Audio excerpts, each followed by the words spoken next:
I woke up after the crash with a fractured skull and no parents left. The nurse told me my sister, Delia, had already begun liquidating our family's estate. I'd been unconscious for 19 days. Delia had made a lot of decisions in that time. Too many. And one wrong one, thinking I wouldn't wake up. The fluorescent lights burned my eyes as I tried to sit up. My head felt like someone had cracked it open with a hammer. Which, according to the doctor, wasn't far from the truth. The steering wheel had done most of the damage when my car slammed into that tree. Your sister has been here every day, the nurse said, adjusting my fore. She's been handling everything for you. Such a caring family member. I nodded weakly, but something cold settled in my stomach. Delia caring for me? That didn't sound right. We hadn't spoken in months before the accident. Not since our parents' funeral, when she'd made it clear she thought I was getting too much attention from their friends.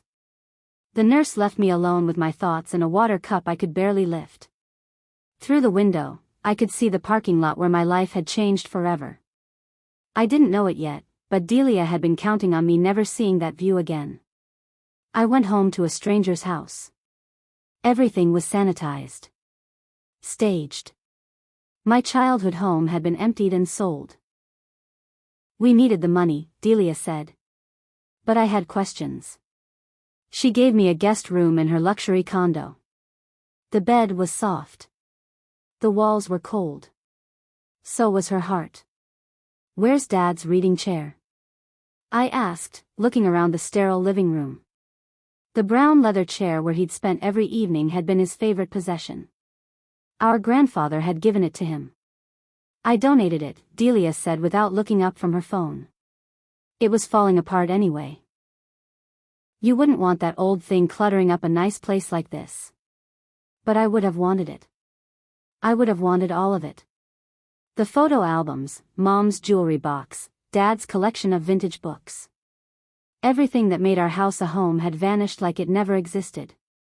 I sold the house to the Hendersons, she continued, finally meeting my eyes. They offered cash, and we needed to pay for your medical bills. Insurance only covered so much. The way she said "we" made my skin crawl.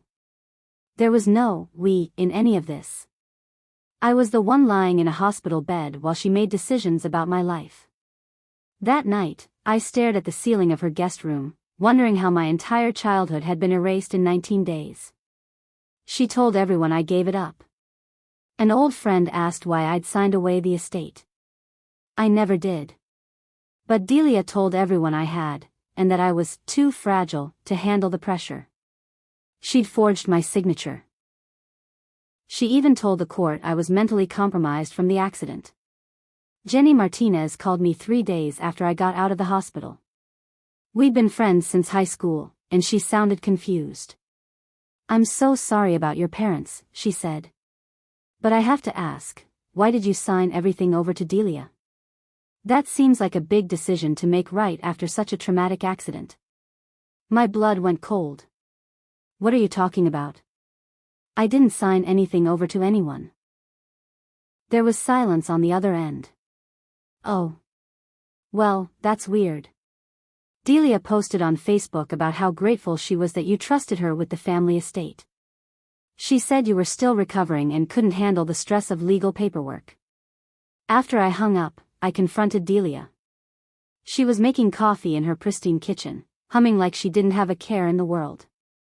Jenny said I signed the estate over to you, I said. Delia's hand paused on the coffee maker. You did.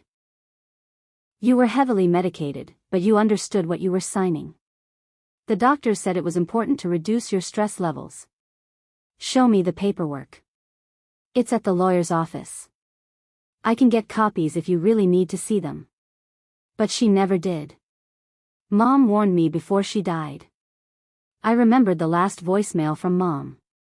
I had ignored it at the time. She sounded scared. If anything happens, don't let Delia touch the estate, she'd said. I didn't know what she meant back then. I do now. The voicemail was still on my phone. I'd saved it because it was the last time I heard her voice, but I'd never really listened to the words.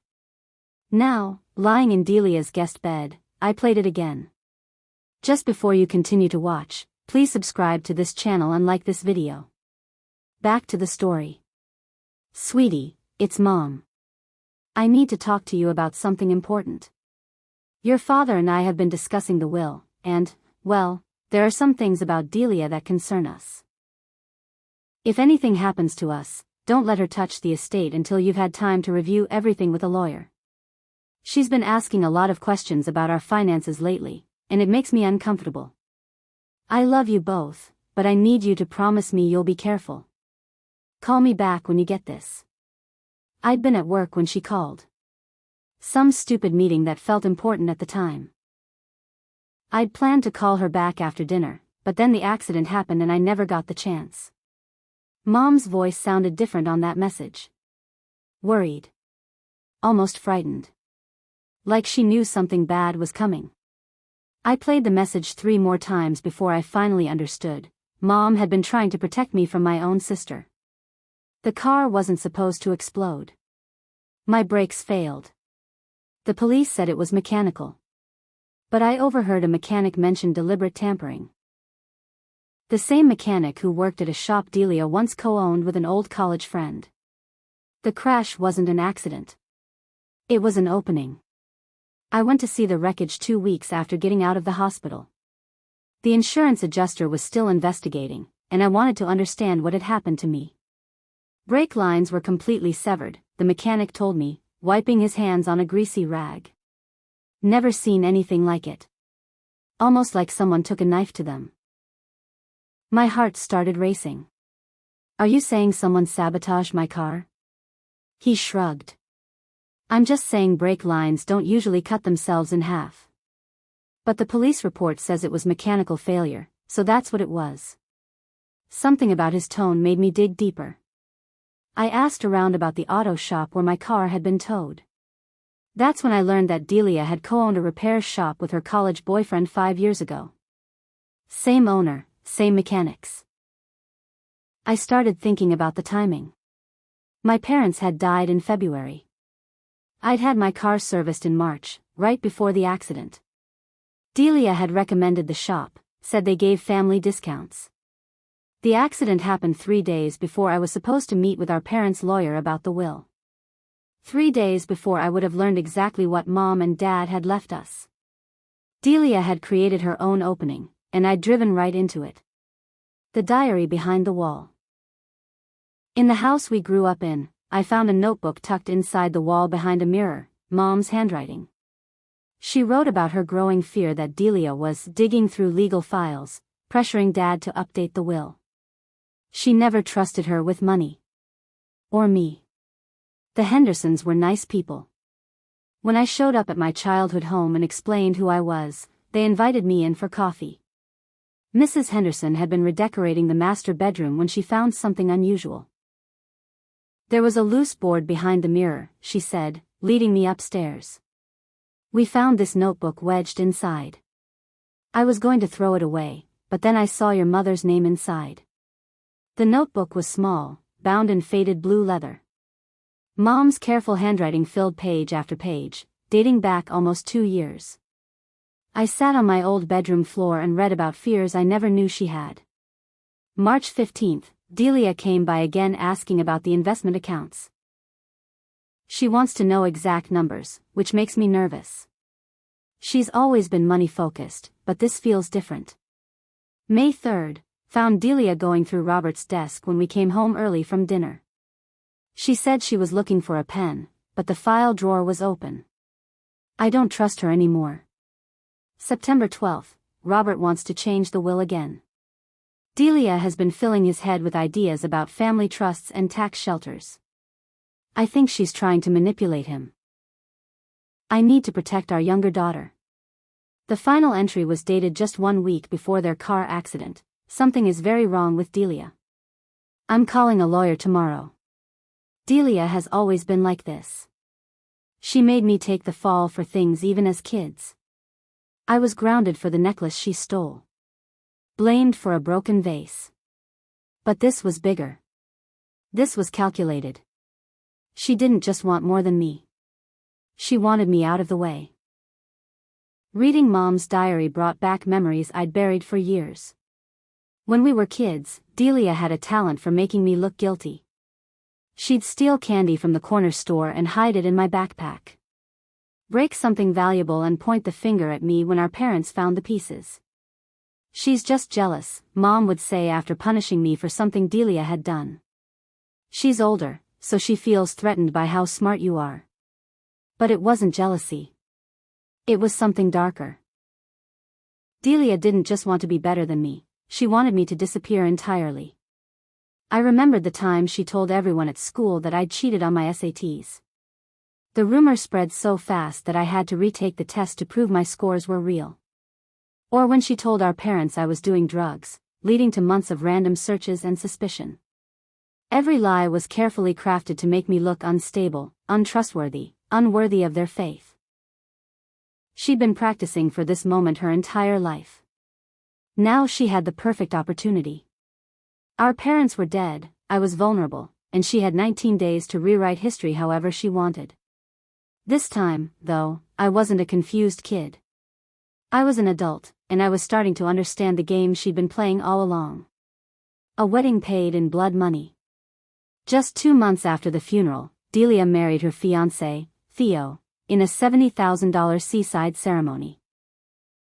"Mom would have wanted this," she said. She wore our grandmother's heirloom earrings she told me were lost in the fire. I recognized the emerald chip. The wedding photos showed up on Facebook before I even knew the ceremony had happened. Delia looked radiant in a designer dress that probably cost more than most people's cars. The venue was stunning, a clifftop resort with ocean views and imported flowers. But it was the earrings that made my hands shake. Those emerald and diamond pieces had belonged to our grandmother, passed down through 3 generations. Mom had always said they'd be mine someday, since I was the one who'd spent hours listening to Grandma's stories about them. Delia had told me they were destroyed in a house fire at our aunt's place last Christmas. I'd cried for hours, thinking another piece of our family history was gone forever. Now she was wearing them at her wedding, smiling like she'd never told me they were lost. I called our cousin Marcus, who'd been at the wedding. "Where did Delia get those earrings?" I asked. "She said your mom left them to her," he replied. Something about them being meant for the first daughter to get married. That was a lie. Mom had never said anything like that. In fact, she'd specifically told me the earrings would be mine when I turned 25, whether I was married or not. I started wondering what else Delia had claimed from our parents' belongings. What other gifts had she given herself while I was unconscious? She had my therapy notes. A folder was left on the kitchen counter, and I opened it. Inside were files from my university therapist. Notes about my grief, my panic attacks, my anxiety after our parents' death. She was building a legal narrative. A paper trail of unfitness. I'd been staying with Delia for almost a month when I found the folder. It was sitting right there on her granite countertop, labeled medical records, in her neat handwriting. I thought it might be my hospital files from the accident. Instead, I found photocopies of therapy sessions I'd had 3 years ago. Private conversations with Dr. Sarah Chin about my anxiety, my depression after a bad breakup, my complicated relationship with my family. Notes about medication, discussions of my fears and insecurities. How had Delia gotten these? They were supposed to be confidential, protected by doctor-patient privilege. But somehow she'd obtained detailed records of my mental health history. The notes were highlighted in yellow marker. Phrases like difficulty processing loss, tendency toward anxiety spirals, and struggles with decision-making under stress were marked for easy reference. At the bottom of the folder was a business card for a lawyer who specialized in probate court. Someone had written, "competency hearing," in red ink across the back. My sister wasn't just stealing my inheritance. She was building a legal case to prove I was mentally unfit to handle it. Every therapy session, every moment of vulnerability, every honest admission of struggle, she was planning to use it all against me. I put the folder back exactly where I'd found it and went to my room to think. Two could play at this game. The ex who came forward. Delia's ex, Nico, messaged me out of the blue. Said he had left her because she was obsessed with control. She told him I was unstable, that I had tried to hurt myself. None of it was true. But she'd been planning to paint me as a liability for years. The Facebook message came from an account I didn't recognize. Nico Valdez had dated Delia for 2 years before she met Theo. I remembered him as quiet and kind, the exact opposite of the controlling men she usually chose. I heard about what happened with your parents and your accident, he wrote. I'm sorry for your loss. I wanted to reach out because there are some things about Delia that you should probably know. We met at a coffee shop downtown. Nico looked older, more tired than I remembered. He ordered 2 espressos and slid one across the table. I broke up with Delia because she was dangerous, he said without preamble.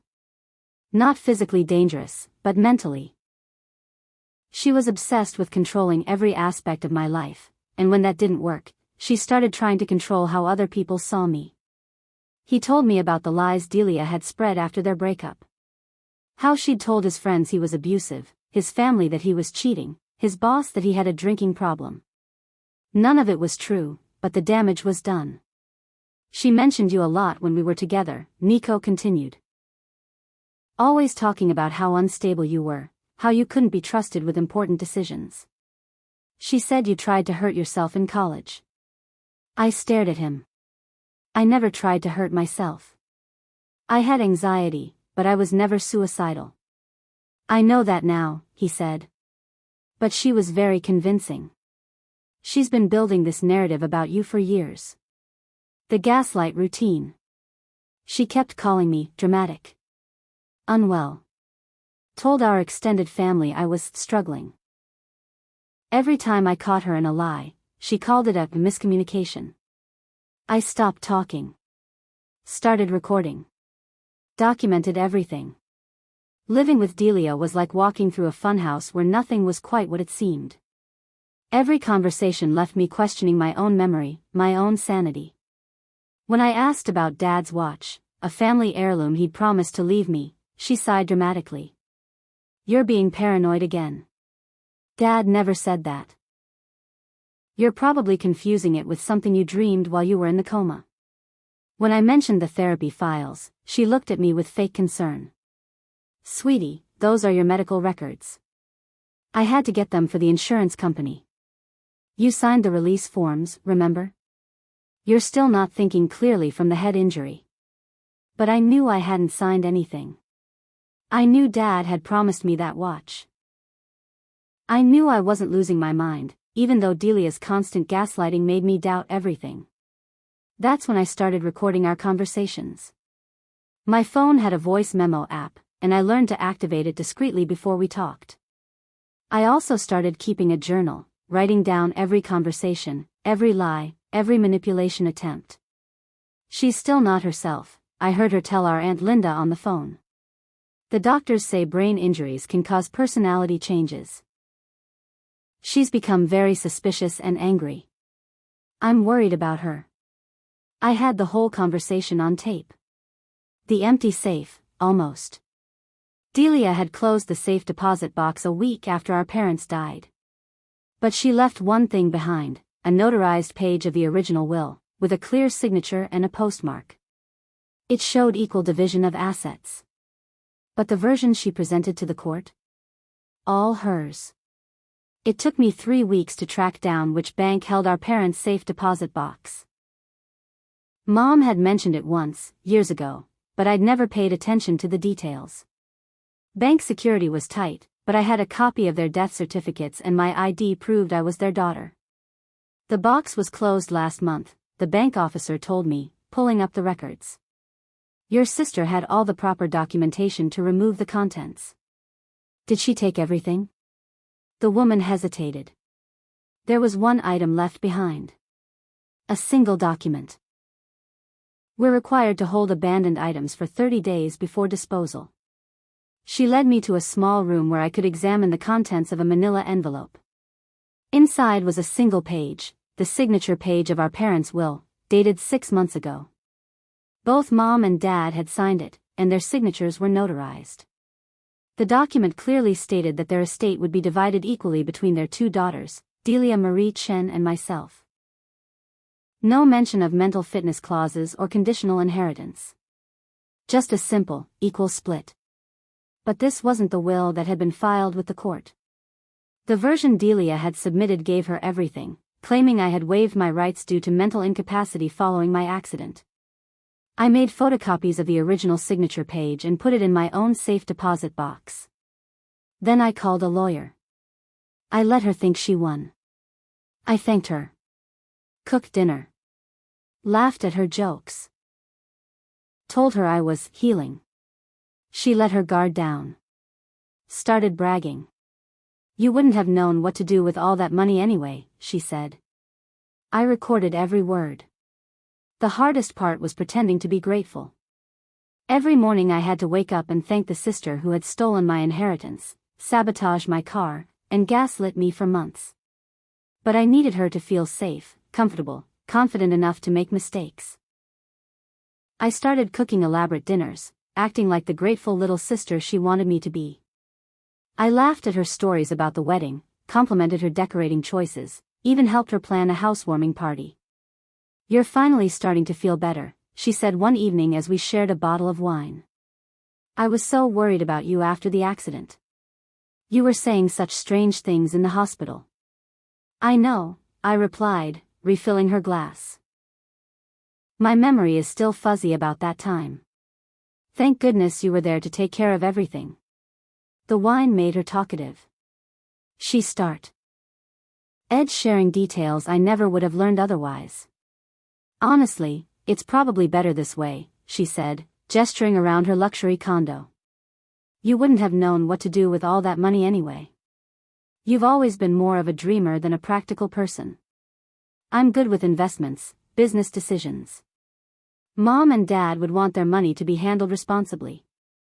I smiled and nodded while my phone recorded every word. She was confessing to stealing my inheritance while drinking wine I'd bought with the money she'd given me as an allowance. The irony was almost too perfect. The email she forgot to delete. Her old laptop was in the guest room. I found a hidden email account. There was a draft: if she ever wakes up, I'll have to disappear. The timestamp? 2 days after the crash. She never expected me to read it. Delia had left her old laptop in the closet of the guest room where I was staying. It was password protected, but I knew Delia. She'd used the same password for everything since high school, Princess 1995. The laptop took forever to boot up, but eventually I was looking at her desktop. Most of her files had been transferred to her new computer, but the email application still had cached messages from several accounts. I found her main Gmail account, her work email, and something called DeliaSecure98@protonmail.com. That account only had 3 messages in it. 2 were confirmations for cryptocurrency wallet setups. The third was a draft that had never been sent. The subject line was empty. The message was short: if she ever wakes up, I'll have to disappear. The money is already moved. Crypto wallets are untraceable. New identity documents are ready. Just need to wait and see if the head injury was severe enough. The timestamp showed it had been written at 11:47 p.m. on March 15, 2 days after my accident, while I was still unconscious. The same day the doctor had told her my injuries might be permanent. My sister had been planning to disappear with my inheritance if I died. If I lived but remained in a vegetative state, she could probably have gotten away with the theft indefinitely. My waking up and recovering had been the worst possible outcome for her. I took screenshots of everything and sent them to my own secure email account. Then I cleared the browser history and shut down the laptop. Her accountant sold her out. I tracked down her accountant, a nervous guy named Callan. I posed as a journalist writing about estate fraud. Once he realized I had proof, he cracked. Gave me copies of the transfers. She moved $2.3 million to offshore accounts, shell businesses, even crypto wallets. Callan Reeves worked out of a strip mall office between a nail salon and a tax preparation service. He was young, nervous, and clearly in over his head. I'd found his name on Delia's bank statements as the person who'd helped her set up several new accounts. I called his office pretending to be a freelance journalist writing an article about estate fraud after family tragedies. I'm particularly interested in cases involving cryptocurrency transfers and offshore accounts, I told him. He agreed to meet, probably thinking it would be good publicity for his business. I wore a conservative suit and carried a professional-looking notebook. I can't discuss specific clients, he said when I arrived. But I can talk about general trends in estate planning. I pulled out printed copies of the bank statements I'd found in Delia's apartment. What about this pattern of transfers? Moving money immediately after someone's death, using cryptocurrency to make it harder to trace? Callan went pale. He recognized his own work. Where did you get those? He asked. A source who's concerned about fraud, I said. I have documentation showing $2.3 million was moved through your office into accounts that don't exist on paper. That seems like something the IRS might find interesting. He cracked within 10 minutes. Gave me copies of everything, account numbers, transfer dates, even the fake business names Delia had used to hide the money. She'd been methodical about it, moving money in small chunks to avoid triggering federal reporting requirements. I thanked him and left, knowing I now had enough evidence to bury her. The storage unit in a fake name. I hired a PI. He found a unit 2 counties away under the name Clarice Vale. Inside were boxes labeled Donate, Burn, and Just in Case. Inside the last one? The original will. My parents had updated it 2 months before they died. It gave everything to me. Marcus Rivera was a private investigator who specialized in financial fraud cases. He'd helped me trace the money Delia had hidden, and I'd asked him to look for any other assets she might have stashed away. People who commit this kind of fraud usually keep insurance policies, he told me. Documents, evidence, anything they might need if their story falls apart. He found the storage unit using the same fake name from one of her shell companies, Clarice Vale. It was in a facility 40 miles away, the kind of place where people stored old furniture and Christmas decorations. The unit was small but packed with boxes. Most contained our parents' belongings, photo albums, documents, even Dad's reading chair. The things Delia had told me were donated or destroyed. But the most important box was labeled, Just in Case, in Delia's handwriting. Inside was a manila envelope containing the complete, original will our parents had signed 2 months before their death. This wasn't the version I'd found at the bank. This was a newer will, one that specifically stated, due to our older daughter's concerning behavior around money and family obligations, we leave our entire estate to our younger daughter, with the exception of $50,000 to be held in trust for Delia. Mom and Dad hadn't just been worried about Delia's influence. They'd been worried enough to cut her out of the inheritance almost entirely. She'd stolen an estate that was never meant to be hers in the first place. I gave her the rope. I left a photo of her handing cash to the mechanic, no note. Just the image. That night she called, crying. I don't know what to do. I told her to sleep well. And reminded her, I'm awake now. The photo had been taken by a traffic camera near the auto shop. My private investigator had connections with someone who could access municipal surveillance footage. It showed Delia handing an envelope to the mechanic who'd worked on my car, 3 days before my accident. I printed the photo and left it on her kitchen counter while she was at work. No note, no explanation. Just the image of her paying someone to tamper with my brakes. She called me at 11:30 that night, sobbing. Someone knows, she said. Someone left a photo. I don't know what to do. I kept my voice calm. What photo? You know what photo? The one from the auto shop. Someone's been watching me. Delia, I don't understand what you're talking about. Are you in some kind of trouble? She was quiet for a long moment. Then, if something happens to me, I need you to know that I never meant for you to get hurt so badly. I needed the money. Mom and Dad didn't understand how much debt I was in. Get some sleep, I told her. Everything will look better in the morning. And Delia? Yeah. I'm awake now. I'm not going anywhere. The line went dead. Anonymous tip, attached evidence. I compiled a digital folder, signed documents, audio files, bank statements, and the photo. I sent it anonymously to the DA's office. I didn't need credit. Just action. The folder I sent to the district attorney's office was comprehensive. 47 pages of evidence, meticulously organized and clearly labeled. Bank statements showing the money transfers. Audio recordings of Delia's confessions. Copies of both versions of our parents' will. The photo of her paying the mechanic.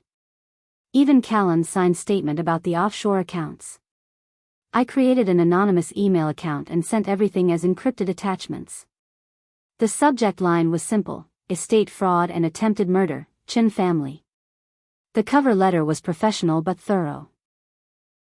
The attached evidence documents a systematic scheme to defraud an estate through forged documents, identity theft, and attempted murder.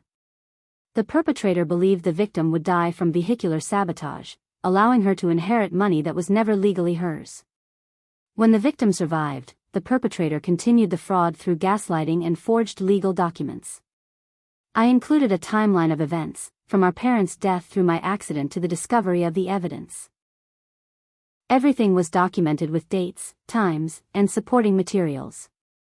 At the bottom, I wrote, the victim in this case is recovering from traumatic brain injury and may not be aware of the full scope of the crimes committed against her. I am providing this information anonymously to ensure justice is served. I sent the email at 3 a.m. and then deleted the account. By morning, my sister's world would start falling apart. The watcher in the car. She started noticing the tail. A parked car outside her condo. She called to ask if I'd seen anyone weird around. Probably just someone watching karma, I said. The car wasn't mine. It was the feds. And they had a warrant. Delia called me at work 3 days after I'd sent the evidence package. She sounded paranoid, frightened. There's been a car parked outside my building for 2 days, she said. Same car, same person inside. I think someone's watching me. What kind of car? I asked, trying to sound concerned. Dark blue sedan. Tinted windows. The person inside has binoculars. I almost smiled. Have you called the police? And tell them what? That I think someone's following me? They'll think I'm crazy. Maybe it's just a coincidence, I suggested. Or maybe someone's watching karma catch up to you. What's that supposed to mean? Nothing. I'm probably just being dramatic. You know how I get. She hung up, but called back an hour later. The car is still there. I'm scared. Maybe you should talk to that lawyer you mentioned. The one who helped with the estate paperwork. If you've done nothing wrong, you have nothing to worry about. The car belonged to Detective Maria Santos from the DA's Financial Crimes Unit. She'd been assigned to investigate my case after the anonymous tip. The surveillance was part of building a federal case against Delia for wire fraud, money laundering, and attempted murder. I knew this because Detective Santos had contacted me directly after reviewing the evidence. We'd met twice, and she'd explained how they were building their case. We need to catch her in the act, she'd said. Let her think she's safe while we gather additional evidence. The trap was working perfectly. They took her in heels and all. She was arrested leaving a brunch spot. Aviators, white dress, and handcuffs. One of the officers told me she didn't say a word. Just kept asking, "Did my sister send you?" I didn't. I didn't need to. Delia sent herself to hell years ago. The arrest happened on a Sunday morning outside her favorite restaurant. Delia had been having brunch with some friends, probably spending my inheritance money on expensive mimosas and organic Delia in her white sundress and designer sunglasses, hands cuffed behind her back while two federal agents led her to an unmarked car. Her friend standing on the sidewalk looking confused and horrified. Detective Santos called me an hour after it happened. She's been arrested on charges of estate fraud, forgery, money laundering, and attempted murder, she said. We executed warrants on her apartment, her storage unit, and her bank accounts simultaneously. How did she react? She kept asking if you had sent us. We told her this was a federal investigation based on evidence we discovered independently. She hasn't asked for a lawyer yet, which is interesting. I felt a mix of relief and sadness. Relief that justice was finally coming. Sadness that it had come to this. The case is strong, Detective Santos continued. With everything you provided, plus what we found in the searches, she's looking at 10 to 15 years minimum. Delia had spent months gaslighting me, making me think I was crazy, unstable, unworthy of my own inheritance. Now she was the one whose world was falling apart. The courtroom was cold. She pled not guilty. Of course. Said she'd been trying to protect the estate from instability. They read out my parents' final will, the real one. She turned to look at me. I didn't blink. The arraignment was held in a sterile federal courthouse downtown. I sat in the gallery wearing a simple black dress, watching my sister face the consequences of her choices. She looked smaller in the orange jumpsuit, her hair pulled back in a messy ponytail instead of her usual perfect styling. When they read the charges, her face was blank, emotionless. How do you plead to the charge of estate fraud? The judge asked. Not guilty, Delia said, her voice barely audible. How do you plead to the charge of forgery? Not guilty. How do you plead to the charge of attempted murder? She hesitated. Not guilty. Her lawyer stood and addressed the court. Your Honor, my client was acting in what she believed to be the best interests of the family estate. Her sister had suffered severe brain trauma and was not capable of making sound financial decisions. My client was trying to protect assets that would have been squandered due to mental incapacity. Then the prosecutor stood and read from the real will. The one our parents had signed 2 months before their death. The one that left everything to me, specifically because they'd lost trust in Delia's character. When they read those words aloud, Delia turned in her seat to look at me. Her eyes were filled with something I'd never seen before, genuine fear. I looked back at her steadily and didn't blink. The jury didn't take long. Guilty of fraud. Guilty of forgery. Guilty of estate theft. The charges for attempted vehicular manslaughter are still being processed. But she's not walking away. Not again. The trial lasted 3 weeks.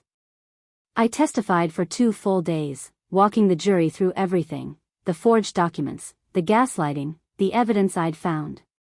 Playing the audio recordings where Delia confessed to taking money that wasn't hers.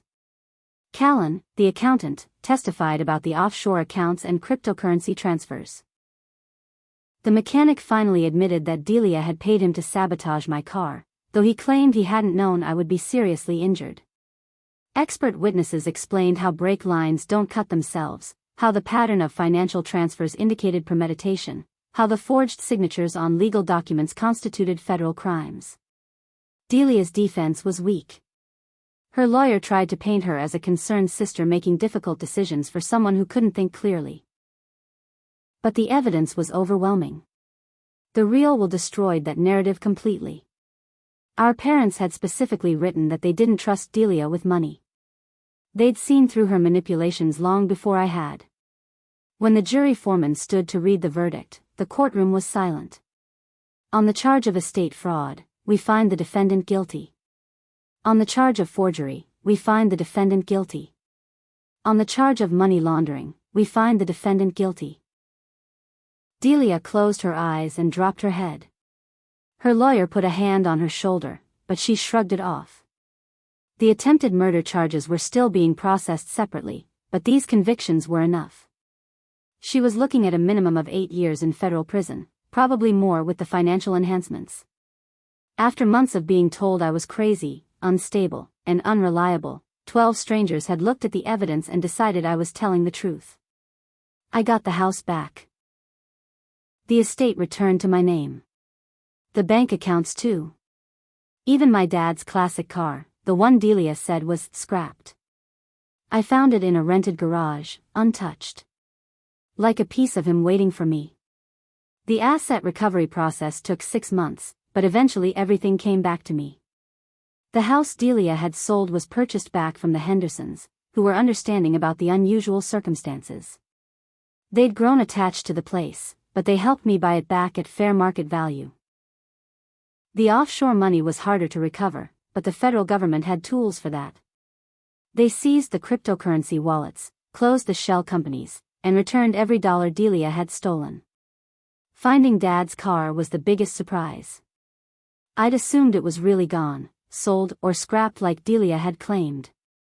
But Marcus found it in a storage garage across town, registered under one of her fake business names. When I opened the garage door, there it was. Dad's 1967 Mustang, pristine and exactly as I remembered it. He'd spent every weekend working on that car when I was a kid, teaching me about engines and showing me how to change the oil. The keys were still hanging on a hook beside the garage door.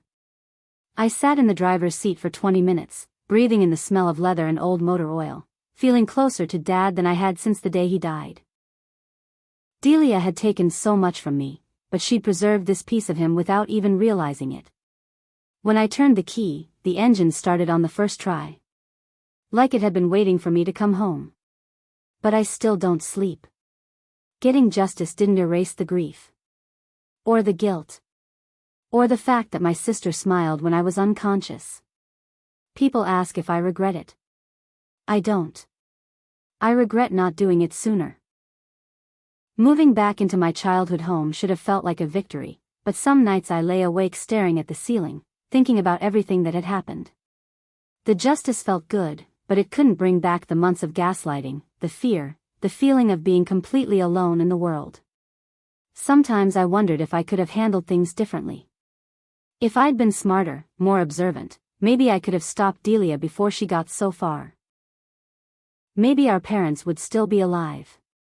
The guilt was the worst part. Not guilt about turning Delia in, she'd earned every year of her prison sentence. But guilt about not seeing who she really was sooner. About ignoring Mom's warnings. About being naive enough to trust someone who'd been manipulating me my entire life. People asked if I regretted destroying my sister's life. Friends, relatives, even strangers who'd followed the case in the news. They wanted to know if I felt bad about sending my own family to prison. The answer was always the same: I didn't destroy her life. She destroyed her own life when she decided that money was more important than family, when she chose greed over love, when she tried to kill me for an inheritance that was never even hers. My only regret was not stopping her sooner. Not protecting myself better. Not listening to Mom when she tried to warn me. But I was awake now. And I wasn't going back to sleep. One secret left buried. There was a second will. One I never gave to the court. Dated 3 weeks after the real one. My parents had changed their minds. They didn't want to split the estate. They wanted everything to go to me. They saw her for what she was. I didn't need it in court. I just needed her to burn thinking it was her own fault. In the very back of the storage unit, behind boxes of Christmas decorations and old photo albums, I found one more envelope. This one was different, newer paper, different handwriting. A will dated just 3 weeks before our parents' car accident. This final version didn't leave Delia even the $50,000 trust fund from the previous will. It gave everything to me, with a note explaining their decision. Our older daughter has shown a pattern of manipulation and financial irresponsibility that we can no longer ignore. After careful consideration, we have decided to leave our entire estate to our younger daughter, who has consistently shown good judgment and strong moral character. We pray that Delia will one day understand that money cannot buy the love and respect she seems to crave. They'd signed it, had it notarized, and hidden it away like they knew something bad was coming. I could have used this will in court. It would have made the case against Delia even stronger, shown that our parents had completely lost faith in her. But I didn't need it. The will that gave me everything except $50,000 was enough to convict her. This final version would have been overkill, and honestly, it felt too cruel. Even after everything she'd done, I couldn't bring myself to reveal just how completely our parents had rejected her. I burned that final will in the fireplace of our childhood home. Delia would serve her 8 years believing she'd stolen an inheritance that was meant to be split equally. She didn't need to know that our parents had actually cut her out completely. Some secrets were better left buried. Some truths were too painful, even for someone who deserved to hear them. Let her think it was her own choices that destroyed her life. Because in the end, that's exactly what had happened.